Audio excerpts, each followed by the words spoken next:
خلاصۃ النحو اول کا سبق اور اس کی تمرین کا حل ترکیب نحوی کے ساتھ۔ الدرس الاول، لفظ اور اس کی اقسام۔ لفظ کی تعریف کرتے ہیں، انسان جو بات بولتا ہے اسے لفظ کہتے ہیں، یعنی انسان کے منہ سے جو بھی نکلے اسے لفظ کہتے ہیں۔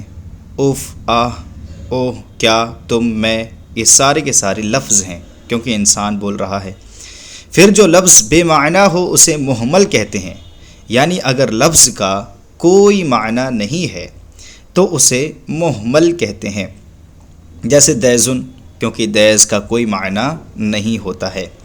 اور جو لفظ با معنی ہو اسے موضوع یا مستعمل کہتے ہیں، یعنی اگر جو لفظ انسان نے بولا اس کا کوئی معنی بھی ہے تو اسے موضوع یا مستعمل کہتے ہیں، جیسے قلم، قلم کا ایک معنی ہے اور وہ ہے لکھنے والی چیز۔ اس کے بعد ہے کہ جو موضوع لفظ یعنی جس کا کوئی معنی ہوتا ہے، فرماتے ہیں اس لفظ کی دو قسمیں ہیں۔ موضوع لفظ کی دو قسمیں ہیں، یعنی جس کا کوئی معنی ہوتا ہے اس کی دو قسمیں، نمبر ایک مفرد، نمبر دو مرکب۔ اب مفرد کسے بولتے ہیں؟ فرماتے ہیں اکیلے موضوع لفظ کو مفرد یا کلمہ کہتے ہیں، جیسے جمل، کیونکہ یہ آپ دیکھیں ایک ہی لفظ ہے، تو اگر ایک لفظ ہوگا صرف تو اسے مفرد کہیں گے، اور اگر ایک سے زائد موضوع الفاظ کے مجموعہ ہو تو اس کو مرکب کہتے ہیں۔ اگر ایک سے زائد موضوع الفاظ ہیں، الفاظ کا مجموعہ ہے تو اس کو مرکب کہیں گے، جیسے لیلۃ القدر میں آپ دیکھیں دو لفظ ہیں، ایک لیلت ہے، ایک لیلہ ہے، اور دوسرا القدر ہے، تو لیلۃ القدر پورے مجموعے کو مرکب کہیں گے۔ یا دوسری مثال انہوں نے دی ہے، زید جالس فی المسجد، تو زید جالس، زید ایک لفظ ہے، جالس دوسرا لفظ ہے، فی تیسرا لفظ ہے، المسجد چوتھا لفظ ہے، تو یہ ایک سے زائد موضوع الفاظ ہیں، سب کا معنی ہے، زید معنی زید، جالس معنی بیٹھنا، فی معنی میں، المسجد معنی مسجد، ہر ایک کا معنی ہے، تو اس لیے یہ مرکب ہے۔ اب یہ جو مرکب کی بات چھڑی تو مرکب بتا رہے ہیں، مرکب کی اقسام جو ہیں، مرکب کی دو قسمیں ہیں، ایک ناقص، ایک تام، یعنی ایسا مرکب جس میں بات مکمل نہ ہو اسے مرکب ناقص کہتے ہیں یا مرکب غیر مفید کہتے ہیں۔ یعنی اگر کوئی ایسا مرکب ہے جس میں بات مکمل نہیں ہو رہی ہے تو اسے مرکب ناقص کہیں گے یا مرکب غیر مفید کہیں گے، کیونکہ اس میں کوئی فائدہ نہیں ہے، جیسے ماء البحر ولد صغیر۔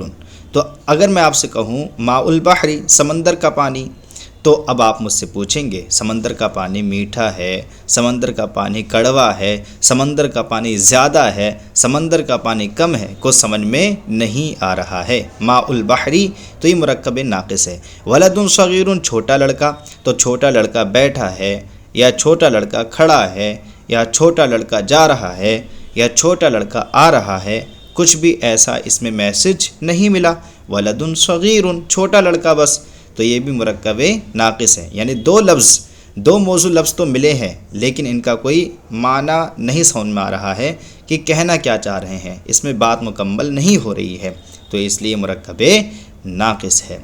اور جس مرکب میں بات مکمل ہو جائے اسے مرکب تام کہتے ہیں، جیسے اللہ احد، اللہ ایک ہے، تو اس میں بات مکمل ہو گئی کہ اللہ کے بارے میں بتایا جا رہا ہے کہ ذات جلالت جو ہے، اس میں جلالت جو ہے جو ذکر کیا گیا، اس سے مراد یہ ہے کہ ذات الہ صرف اور صرف ایک ہے، اس کے علاوہ کوئی نہیں ہے۔ لا تکذب، تو جھوٹ مت بول، تو اس میں بھی بات مکمل ہو گئی کہ یہاں پر منع کیا جا رہا ہے جھوٹ بولنے سے۔ مرکب تام کو بتا رہے ہیں مرکب مفید بھی کہتے ہیں، جملہ بھی کہتے ہیں، کلام بھی کہتے ہیں۔ تو پتہ چلا مرکب تام کے تین اور نام ہیں، نمبر ایک مرکب مفید ہے، نمبر دو جملہ ہے، نمبر تین کلام ہے۔ تو اگر مرکب تام کہیں تو آپ سمجھ جانا جملہ ہے، چاہے ہم مرکب مفید کہیں یا جملہ کہیں، کلام کہیں، تو تینوں کا مطلب ایک ہی ہوگا، آپ سمجھ جانا کہ مرکب تام کی ہی بات ہو رہی ہے۔ جملے کے اقسام، ابھی جملے سے مراد مطلب یا تو مرکب تام سمجھ لیجئے یا مرکب مفید سمجھ لیجئے یا جملے کو جملہ ہی سمجھ لیجئے یا کلام سمجھ لیجئے، ان چار چیزوں کا نام ایک ہی تھا، تو اس لیے اسی جملے کے بارے میں بتا رہے ہیں کہ جب جملے کی بات چھڑی گئی ہے تو اب بتا رہے ہیں جملے کی اقسام کیا کیا ہیں۔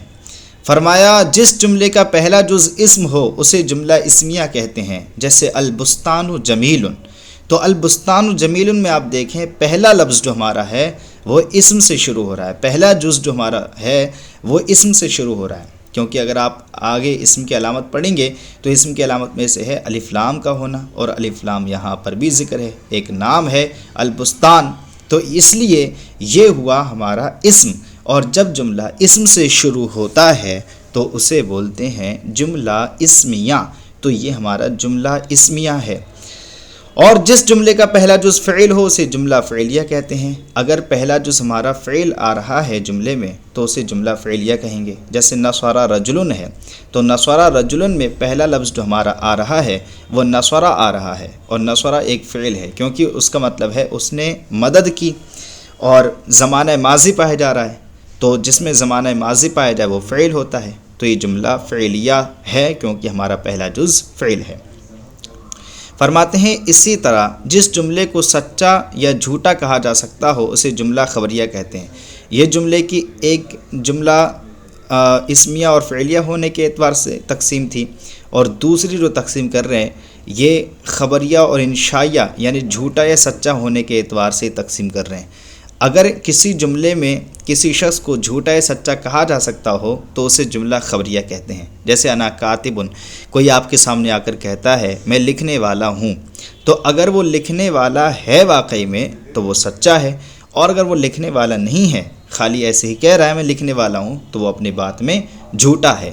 تو اگر کسی جملے میں کہنے والے کو جھوٹا یا سچا کہا جا سکے، یعنی یا تو تم جھوٹ بول رہے ہو یا سچ بول رہے ہو، تو ایسے جملے کو جملہ خبریہ کہتے ہیں، اور جس جملے میں سچا یا جھوٹا نہ کہا جا سکے اسے جملہ انشائیہ کہتے ہیں، جیسے انصر تم مدد کرو، تو اس جملے میں نے کہا تم مدد کرو، اب آپ مجھ سے کہیں آپ تو جھوٹ بول رہے ہیں، تو میں کہوں گا میں جھوٹ کہاں بول رہا ہوں، میں تو آپ کو ایک چیز کا حکم دے رہا ہوں، تو اس میں جو ہے کوئی بات ایسی نہیں ہے جس میں کسی بندے کو جھوٹا یا سچا کہا جا سکے، ایسے جملے کو جملہ انشائیہ کہتے ہیں جس جملے میں سچا یا جھوٹا نہ کہا جا سکتا ہو۔ اب ہر ایک کی تمرین حل کرتے ہیں۔ تمرین نمبر 1 فرماتے ہیں، سوال نمبر 1، لفظ کا معنی اور اس کی اقسام بیان کیجیے۔ تو لفظ کا معنی کیا ہے؟ جو بات انسان بولتا ہے اسے لفظ کہتے ہیں، اور اس کی اقسام کیا ہے؟ لفظ کی 2 قسمیں بیان کی تھیں، نمبر 1 موضوع اور نمبر 2 مہمل۔ فرماتے ہیں موضوع لفظ کی اقسام بیان کیجیے، تو فرماتے ہیں تو موضوع لفظ کی اقسام کیا ہے؟ موضوع لفظ کی 2 قسمیں ہیں، نمبر 1 مفرد اور نمبر 2 مرکب۔ مرکب کی کون سی قسمیں ہیں؟ تو مرکب کی 2 قسمیں ہیں، نمبر 1 مرکب مفید جس کو جملہ بھی کہتے ہیں، مرکب تام بھی کہتے ہیں، اور نمبر 2 مرکب غیر مفید جس کو مرکب ناقص بھی کہتے ہیں۔ نمبر 4 ہے جملے کی اقسام بیان کیجیے۔ تو جملے کی آپ نے 4 قسمیں پر 2 طریقے سے تقسیم پڑھی تھی، ایک جملہ فعلیہ جملہ اسمیہ ہونے کے اعتبار سے، اور ایک جملہ انشائیہ جملہ خبریہ ہونے کے اعتبار سے۔ تو جملہ فعلیہ جملہ اسمیہ اس وقت ہوتا ہے جس جملے کا پہلا جز اسم ہو اسے جملہ اسمیہ کہتے ہیں، اور جس جملے کا پہلا جز فعل ہو اسے جملہ فعلیہ کہتے ہیں۔ اور سچا یا جھوٹا ہونے کے اعتبار سے آپ نے اس طریقے سے پڑھا تھا، جس جملے میں کسی شخص کو سچا یا جھوٹا کہا جا سکے اسے جملہ خبریہ کہتے ہیں، اور جس جملے میں کہنے والے کو سچا یا جھوٹا نہ کہا جا سکے اسے جملہ انشائیہ کہتے ہیں۔ تمرین نمبر 2 یہ ہے کہ غلطی کی نشاندہی کیجیے۔ اب یہاں پر غلطی کی نشاندہی کرنا ہے۔ بے معنی کلمہ کو مہمل کہتے ہیں۔ بے معنی کلمہ کو مہمل کہتے ہیں ایسا نہیں ہے، بلکہ یہاں پر لکھا تھا جو لفظ بے معنی ہو اسے مہمل کہتے ہیں، تو بے معنی لفظ کو مہمل کہتے ہیں، نہ کہ بے معنی کلمہ کو مہمل کہتے ہیں، کیونکہ کلمہ تو کچھ خود ایک جو ہے موضوع لفظ ہے، تو اس لیے بے معنی لفظ کو مہمل کہتے ہیں، موضوع لفظ کو مفرد کہتے ہیں۔ تو یہاں پر جو چیز چھوٹ رہی ہے وہ یہ ہے کہ اکیلے موضوع لفظ کو مفرد کہتے ہیں، اکیلے موضوع لفظ کو، کیونکہ موضوع لفظ تو پھر یہاں پر 2 بھی ہو سکتے ہیں 3 بھی ہو سکتے ہیں، لیکن وہاں پر کیا تعریف تھی سچی؟ ٹھیک، اکیلے موضوع لفظ کو مفرد کہتے ہیں۔ جس جملے کا پہلا جز فعل ہو اسے جملہ اسمیہ کہتے ہیں، غلط ہے، بلکہ یہ ہے جس جملے کا پہلا جز فعل ہو اسے جملہ فعلیہ کہتے ہیں۔ نمبر 4 یہ ہے جس جملے کو سچا یا جھوٹا کہا جا سکتا ہو اسے جملہ انشائیہ کہتے ہیں، لیکن صحیح یہ نہیں بلکہ صحیح یہ ہے کہ جس جملے کو سچا یا جھوٹا کہا جا سکتا ہو اسے جملہ خبریہ کہتے ہیں۔ اب یہاں سے فرما رہے ہیں تمرین نمبر 3، اس میں ہمیں مفرد اور مرکب الگ الگ کرنا ہے، اور یاد رکھیں ہمیں ترکیب نحوی کے ساتھ اس کا انشاءاللہ عز و جل الگ الگ کریں گے۔ تو الحیا کا مطلب ہوتا ہے شرم، یہ مفرد ہے کیونکہ ایک ہی لفظ ہے، اور ایک لفظ ہوگا تو وہ کیا ہوگا؟ مفرد ہوتا ہے۔ اگر اکیلا موضوع لفظ ایک ہے، اکیلا موضوع لفظ ہے تو اسے کیا کہیں گے؟ مفرد کہیں گے۔ رسولنا اس کا مطلب ہے ہمارے رسول، اور رسول ایک لفظ ہوا، نا دوسرا لفظ ہوا تو یہ ہے مرکب۔ الرجاء اس کا مطلب ہے امید، امید، اور یہ بھی ایک ہی لفظ ہے، موضوع لفظ ہے اور ایک ہی ہے تو یہ بھی کیا ہے؟ مفرد ہے۔ رب العالمین عالم کا رب، تمام عالم کا رب، تو رب ایک لفظ ہوا، عالمین دوسرا لفظ ہوا تو یہ مرکب ہوا۔ الصدق اس کا مطلب ہے وہ ہوتا ہے سچائی، اور یہ بھی دیکھیے کتنے لفظ ہیں؟ ایک ہی لفظ ہے تو یہ بھی مفرد ہے۔ آگے ہے عبد مؤمن، عبد ایک لفظ ہے، مؤمن دوسرا لفظ ہے، تو دو لفظ مل کر کے یہ مرکب ہوا، کیونکہ دو لفظ ملیں گے موضوع تو مرکب ہوگا تو یہ مرکب ہوا۔ الامانت اور اس کا مطلب ہے مومن بندہ، عبد مؤمن مومن بندہ، الامانت امانت یہ مفرد ہے کیونکہ ایک ہی موضوع لفظ ہے۔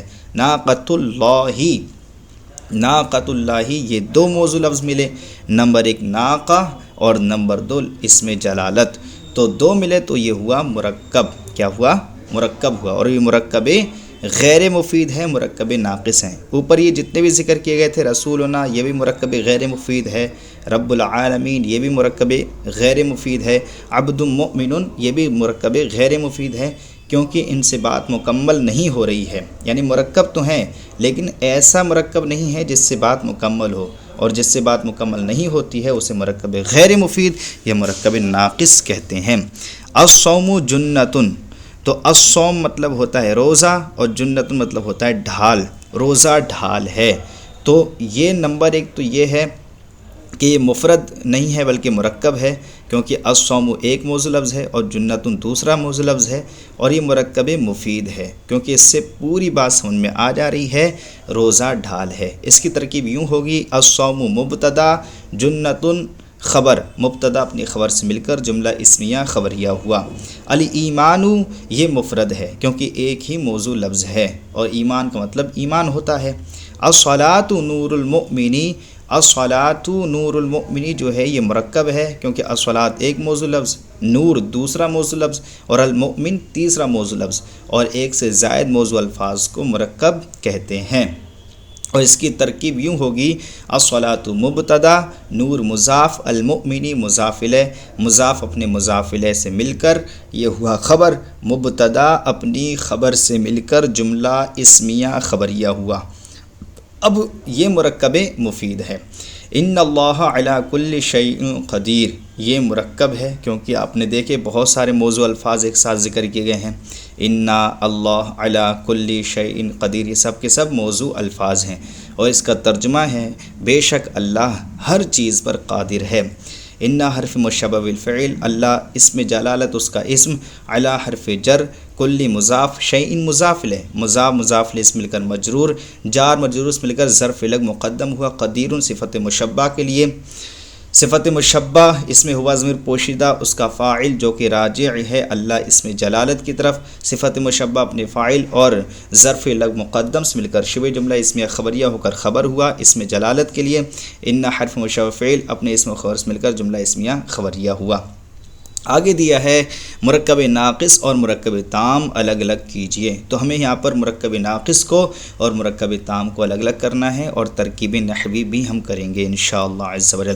تو پہلا لفظ ہے ہمارے پاس الدعاء مخ العبادتی، دعا عبادت کا مغز ہے، تو یہ مرکب تام ہے کیونکہ اس سے پوری بات معلوم ہو جا رہی ہے، دعا جو ہے یہ عبادت کا مغز ہے۔ تو اب اس کی ترکیب یوں ہوگی الدعاء مبتدا مخ مضاف العبادتی مضاف الیہ، مضاف مضاف الیہ سے مل کر اس کی خبر، دعا مبتدا اپنی خبر سے مل کر جملہ اسمیہ خبریہ ہوا۔ الطہور شطر الایمانی، اس کا مطلب ہے پاکیزگی ایمان کا آدھا حصہ ہے، پاکیزگی ایمان کا آدھا حصہ ہے، تو یہ مرکب تام ہوا۔ اور اس کی ترکیب یوں ہوگی الطہور مبتدا شطر مضاف الایمانی مضاف الیہ، مضاف اپنے مضاف الیہ سے مل کر یہ ہوا خبر الطہور مبتدا کے لیے، مبتدا اپنی اسم و خبر سے مل کر جملہ اسمیہ خبریہ ہوا۔ اور یہ مرکب تام اس لیے ہے کیونکہ اس میں بات مکمل ہو رہی ہے، پتہ چل رہی ہے کہ طہارت ایمان کا آدھا حصہ ہے۔ عقوق الوالدین کبیرۃ، اس کا معنی ہے ماں باپ کو ستانا یا ماں باپ کی نافرمانی کبیرۃ بڑا گناہ ہے، ماں باپ کی نافرمانی بڑا گناہ ہے، اس سے بھی بات مکمل ہو گئی، تو اس لیے یہ بھی مرکب تام ہے۔ اور اس کی ترکیب یوں ہوگی عقوق مضاف الوالدین مضاف الیہ، مضاف اپنے مضاف الیہ سے مل کر یہ ہوا مبتدا، کبیرۃ اس کی خبر، مبتدا اپنی خبر سے مل کر جملہ اسمیہ خبریہ ہوا۔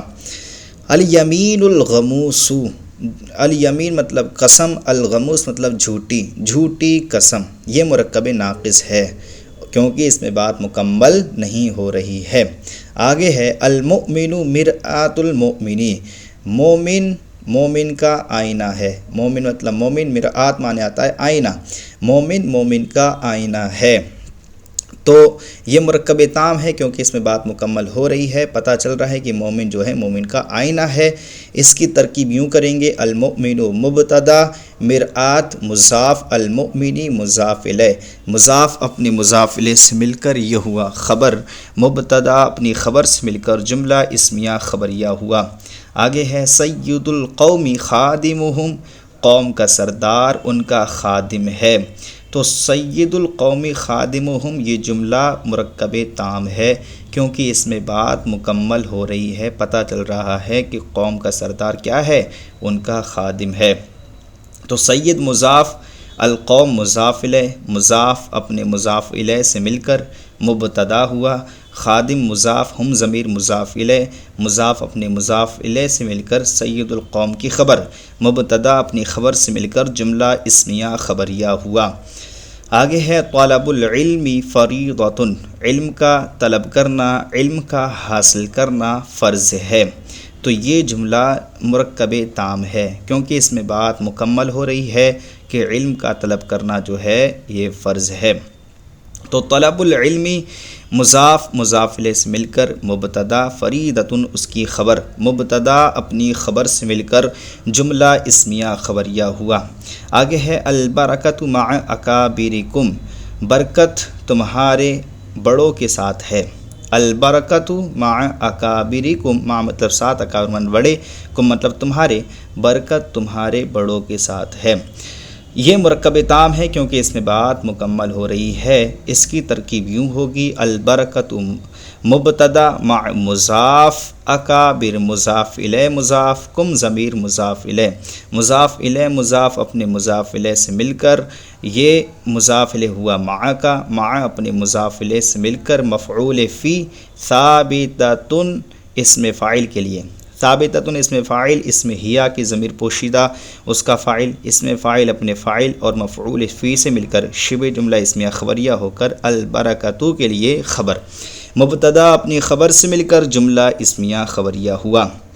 آگے ہے امتم مؤمنۃ، مومن لونڈی، مومن باندی، تو یہ مرکب ناقص ہے کیونکہ اس میں بات مکمل نہیں ہو رہی ہے کہ لونڈی باندی کو کیا ہوا، سو رہی ہے، جاگ رہی ہے، آ رہی ہے، کیا کر رہی ہے۔ آگے ہے لا يدخل الجنت قاطع، قاطع قطع رحمی کرنے والا، رشتہ کاٹنے والا جنت میں داخل نہیں ہوگا، تو یہ جملہ مرکب تام ہے کیونکہ اس میں بات مکمل ہو گئی ہے۔ اس کا ترکیب یہ ہوگی لا يدخل فعل مضارع نفی، الجنت مفعول فی، قاطع اس کا فاعل، فعل اپنے فاعل اور مفعول فیہ سے مل کر جملہ فعلیہ خبریہ ہوا۔ العلم النافع، فائدہ مند علم، یہ مرکب ناقص ہے کیونکہ اس میں بات مکمل نہیں ہو رہی ہے۔ الزکوٰۃ قنطرۃ الاسلامی، زکوٰۃ اسلام کا مضبوط پل ہے، یہ بھی مرکب تام ہے کیونکہ اس میں بات مکمل ہو گئی ہے۔ الزکوٰۃ مبتدا قنطرہ مضاف، الاسلام مضاف الیہ، مضاف اپنے مضاف الیہ سے مل کر خبر، مبتدا اپنی خبر سے مل کر جملہ اسمیہ خبریہ ہوا۔ امید کرتے ہیں کہ آپ کو یہ سبق سمجھ میں آیا ہوگا۔ اگر سبق سمجھ میں آیا ہو تو پلیز ہمارے چینل کو سبسکرائب کریں اور اپنے دوستوں کے ساتھ شیئر کریں۔ السلام علیکم ورحمۃ اللہ وبرکاتہ۔